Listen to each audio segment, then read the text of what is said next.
Christmas වගේ දවසක මේ වගේ අකරතැබ්බ නම් කාටවත් වෙන්න එපා. සුබ උදෑසනක් ළමයි. එහෙනම් අපි බලමු මගේ ක්‍රිස්මස් දවස කොහොමද මම ගත කළේ කියලා. සුපුරුදු විදිහට ඉතින් අපේ ඔෆිස් එකෙන් තමයි මගේ වැඩ ටික පටන් ගත්තේ. මං අද මටම පොරොන්දුවක් වුණා මං අද දවස පුරාම බොන්නේ කන්නේ ක්‍රිස්මස් කෑම බීම පමණයි කියලා. ඉතින් ඒ නිසා මගේ දවස පටන් ගන්නේ බරිස්ටා එකේ කොෆි එකකින්. ඇත්තටම මේ කප් එක හරිම ක්‍රිස්මසි වයිබ් එකකට තමයි හදලා තියෙන්නේ. ඉතින් ඒ නිසා ඒක මගේ කන්සෙප්ට් එකට හොඳටම මැච් වෙනවා. ඉතින් දැන් මම මේ ටට්ටා ගාලා ඉතුරු වැඩ ටික ඉවර කරනවා. මොකද මං හරියටම 10 වෙනකොට බීම් එකට යන්න ඕනේ. සුබ උදෑසනක්. වෙලාව උදෑසන 10යි විනාඩි 2යි. ඔතනින් ඉඳන් ඉතින් පැය 4ක් මට ඉන්න සිද්ධ වෙනවා ළමයි බීම් එකේ තනි පංගල. මේ කියන්නේ හවස 2 වෙනකන්. ඇත්තටම පැය 4ක් ලස්සන සින්දු ටිකක් එක්ක බීම් එකේ ඉන්නවා කියලා කියන්නේ ඉතින් වෙනමම වයිබ් එකක්.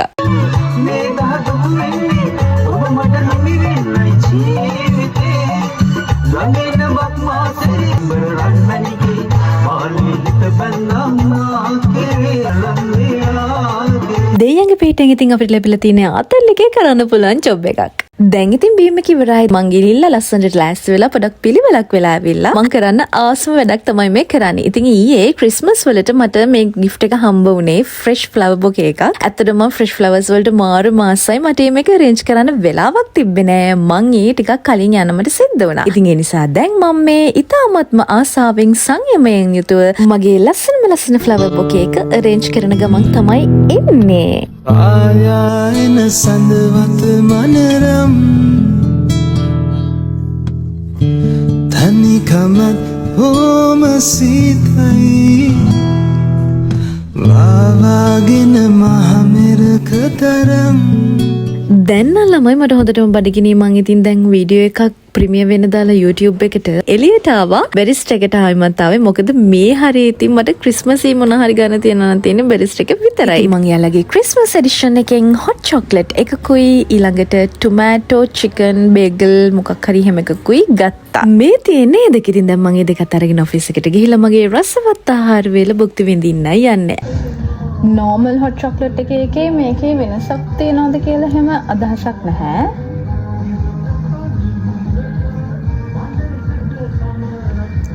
රහයි. එයාලගේ ක්‍රිස්මස් එඩිෂන් එකේ තිබිච්ච එකක්. ඒක රහමට එච්චරම සෙට් වුණා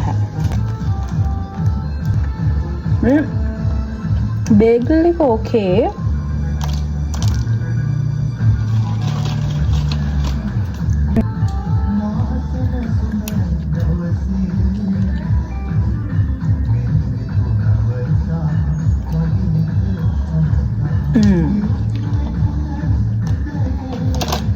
මම ටොමැටෝ ෆෑන් කෙනෙක් නෙමෙයි.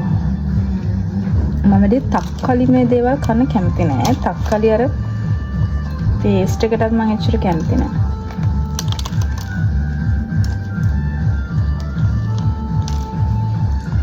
ඒක තමයි මේකේ අවුල. මතට රහයි. තක්කාලි වලට අකමැති අය ඉන්නවා නම් මේක ගන්න එපා. මම හිතන්නේ ඒකේ මෙන්ෂන් කරලා තිබ්බ මොකක් හරි ටොමැටෝ කතන්දරයක්. මම බැලුවේ නැහැ ඒක. ඒ බේගල් එකේ තිබ්බ අවුල ළමයි ඒක ටොමැටෝ ෆ්ලේවර් එකක් තියෙන බේගල් එකක්. ඒක ඉතින් මම බලලා ගන්න ඕනේ. ඒකයි මට සෙට් වෙන්නේ නැත්තේ. නැත්තම් ඒක ඇත්තටම රහයි. ක්‍රිස්මස් වැඩ ටික ඉවරයි. දැන් මම ටොක් එකක් දාගත්තා. දැන් මම යනවා චර්ච් එකට. දැන් වෙලාව හවස 4:05 මිනිත්තු කීයක් හරි. හෙමින් පාතේමින් දැන් මම මේ සපත්තුයි ඇත්තේ චර්ච් එකට. කොච්චරද චර්ච් එක කියලා කියන්නේ ඉතින් මම කොහොමද සෑහෙන විශ්වාස කරන තැනක්. මම විශ්වාස කරනවා බුදුහාමුදුරන් වගේම ජීසස්ගෙත් ඒ බ්ලෙසින් එක මට තියෙනවා කියලා. සහ ඉතින් ක්‍රිස්මස් දවසට කොච්චරේ චර්ච් එක මාරුම ලස්සනට ඩෙකොරේට් කරනවා. මම හරිම ආසයි මේව බලන්න. ඉතින් ඒ නිසා මම අනිවාර්යයෙන්ම ක්‍රිස්මස් දවසට කොච්චරේ චර්ච් එකට යනවාමයි. ඊට පස්සේ ඉතින් ඉටිපන්දන් එහෙමත් පත්තු කරලා මම එන්න ආවා. OGification ගෑගේක මට මෙසේජ් එකක් ඇවිල්ලා තිබ්බා මගේ ඩෙස්ක් කැලෙන්ඩර් එක කලෙක්ට් කරගන්න පුළුවන් කියලා. ඉතින් මං ඒක කලෙක්ට් කරගන්න OGF එකට යන තමයි මේ ආවේ. සහ කොටන් කලෙක්ෂන් එකකින් මට ගවුමක් ගන්න තිබුණා. ඒ දෙකට තමයි මම OGF එකට ආවේ. දෙයි හාමුදුරුවනේ එදා එතන හිටපු සෙනග.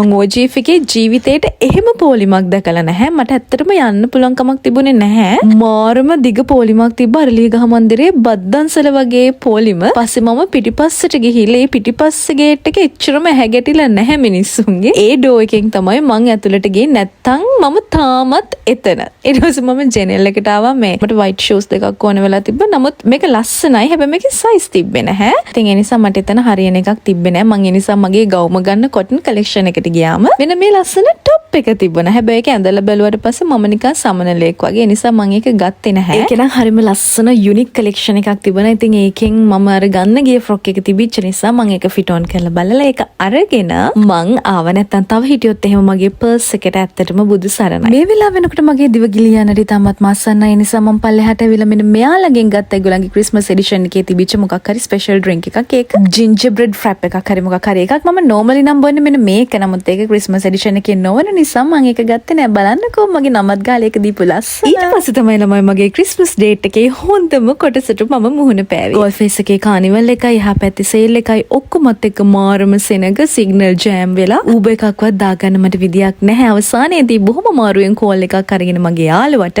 එයාට කියලා තමයි මං Uber එකක් ධම්මව ගත්තේ යන්න. කෝල් එකටවත් අඩු ගානේ සිග්නල් නැහැ. ඇත්තටම මං කලිනුත් ක්‍රිස්මස් වලට මෙහෙම ඇවිල්ලා තේනවා. නමුත් මෙච්චර සෙනගක් නම් ඉඳලා නැහැ. සාමාන්‍යයෙන් සෙනග ඉන්නවා. හැබැයි මෙච්චර නම් සෙනගක් ඉඳලා නැහැ. කොහොම හරි ඉතින් මගේ ක්‍රිස්මස් ඩේට් එක විනාශ වෙලා ගියා මේක හින්දා. ඒ නිසා ඉතින් මගේ ක්‍රිස්මස් ඩේට් එකට හොඳ අවසානයක් ලබා දීම සඳහා මම ආව ස්ට්‍රීට් බර්ගර් එකට. ඒකේ මේ ඩ්‍රිෆ්ට්මස් කියලා තිබිච්ච ක්‍රිස්මස් එඩිෂන් එකෙන් මං ගත්තා loaded stack beef එකක්. ඒක නම් ළමයි මෝරම රසයි. රුපියල් 1800 ගානයි. ඒකේ තිබ්බේ fried crispy beef plus crispy french fries එක. හොඳට මොනවාද මයෝ දාලා ඩ්‍රිෆ්ට්මස් sauce එකක් දාලා ඒක නම් පුදුම රසයි. definitely you have to try this. ඒක රහයි. මං හිතනවා ඒක ක්‍රිස්මස් එකෙන් පස්සේ දිගටම ස්ට්‍රීට් බර්ගර් එකේ තිබුණොත් හොඳයි කියලා. එහෙනම් ඉතින් මගේ ක්‍රිස්මස් ඩේට් එක මෙතනින් අවසానයි. අදට vlog එකත් අවසానයි. අපි ආයෙමත් ඉක්මනටම vlog එකකින් හම්බ වෙමු.